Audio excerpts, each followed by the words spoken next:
अहाँ सब गोटे के हम लक्ष्मी चौधरी गोड़ लगै छी और अपन मैथिली भावना चैनल में सब गोटे के सुस्वागत करे छी। आई हम एकटा भगवान शालिग्राम के गीत लक उपस्थित भेलहुं हैं। गीत के मांग केने छलखिन हैं सुनीता झा जी। बहुत बहुत धन्यवाद एतेक सुंदर गीत के मांग करऽ के लेल।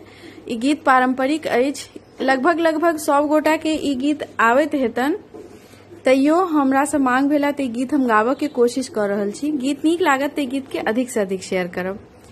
धन्यवाद।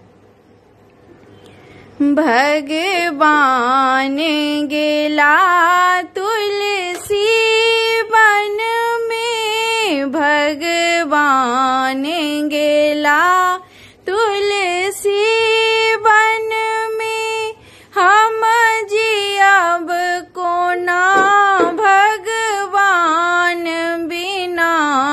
भगवान गेला तुलसी वन में, हम जियब कोना भगवान बिना।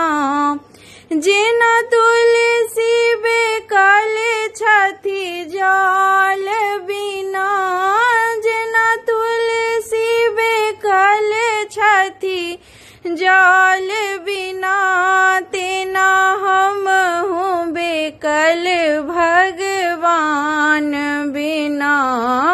तेना हम हूँ बेकल भगवान बिना। भगवान गेला तुलसी वन में, हम जियब कोना भगवान बिना।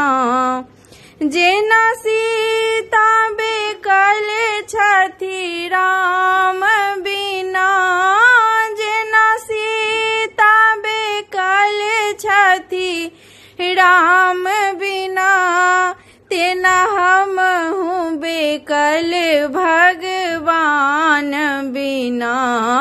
तेना हम हूँ बेकल भगवान बिना। भगवान गेला तुलसी वन में, हम जियब कोना भगवान बिना।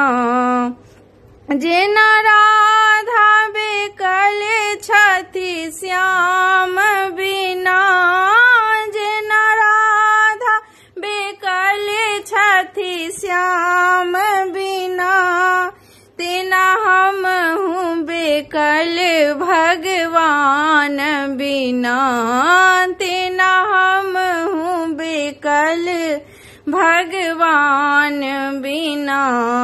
भगवान गेला तुलसी वन में, भगवान गेला तुलसी वन में, हम जियब कोना भगवान बिना। हम जियब कोना भगवान बिना।